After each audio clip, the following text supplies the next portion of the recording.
ये सिर्फ इत्तेफाक है या किसी ताल्लुक की इब्तिदा? वो 2 मरतबा मुझसे मिला, मेरी मदद की और फौरन चला गया। वो मगरूर है या मोहतात, बेनियाज है या खुश मिजाज, वो जो भी है दूसरों से काफी मुख्तलिफ है। पता नहीं क्यों उसके साथ गुमनाम ईमेल वाली शरारत मुझे अच्छी लगी।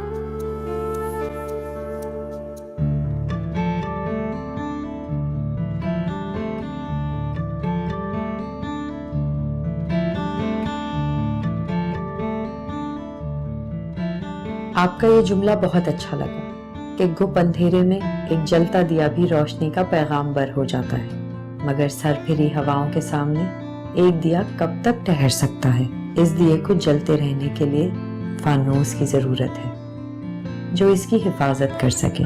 पहले आप आवाम के जहन बेदार करके इन्हें अपनी हिफाजतें दीवार बना लें, फिर अंधेरे से लड़ना आसान हो जाएगा। दिए और फानूस की मिसाल आपके बहुत खूबसूरत ख्यालात हैं, मगर बिखरी हुई किरचियों को चुनकर उसे एक फानूस बनाना, उसके लिए बहुत वक्त दरकार होता है जो मेरे पास नहीं है। और ये फलसफे का नहीं, अमल का वक्त है। तारीख गवाह है, कभी कभी एक दिए के अज़म के सामने सर फिरी हवाएं भी सर पटक पटक के हार जाती हैं।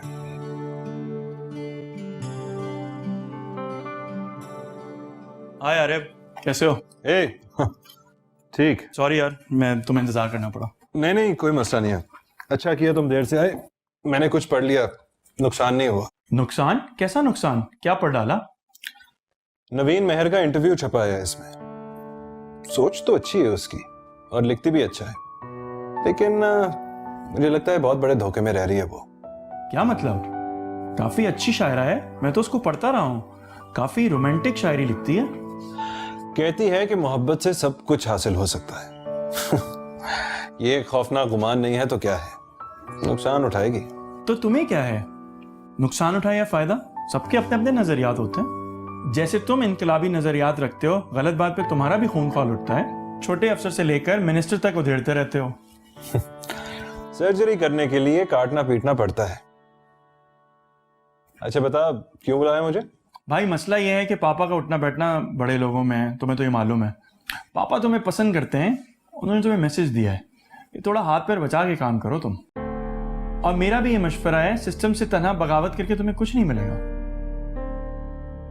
और ये जो तुम्हारी शायरा है, ये तो कहती है कि मोहब्बत से सब कुछ हासिल होता है। शायद उसे ये पता नहीं है कि आजकल तो मोहब्बत भी मोहब्बत से हासिल नहीं होती। उस बेचारी के पीछे क्यों पड़ गए हो? उसने इतनी करीब से जिंदगी के पहलुओं को नहीं देखा है, लेकिन शायरा बहुत अच्छी हो। तुम मिले हो उससे क्या? नहीं यार, इतना टाइम थोड़ी है, बिजनेस से जानी नहीं छूटती। तो फिर क्यों कह रहे हो कि शायरा अच्छी है? इसलिए कि मैंने उसकी शायरी पढ़ी है। तो फिर ये कहो ना कि उसकी शायरी अच्छी है। शायरी से दिलचस्पी जरूर है, मगर शायरा से नहीं, वो तुम्हें ही सूट करती है। अरे मेरी जिंदगी तो एक सिपाही की जैसी है, कोई शायरा मेरी जिंदगी में आकर क्या करेगी?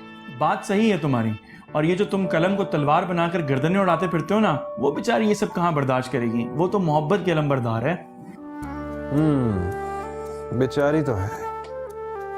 वैसे अगर कहीं मिले ना तो कह देना मोहतरमा निकल आए अपने गुमान से।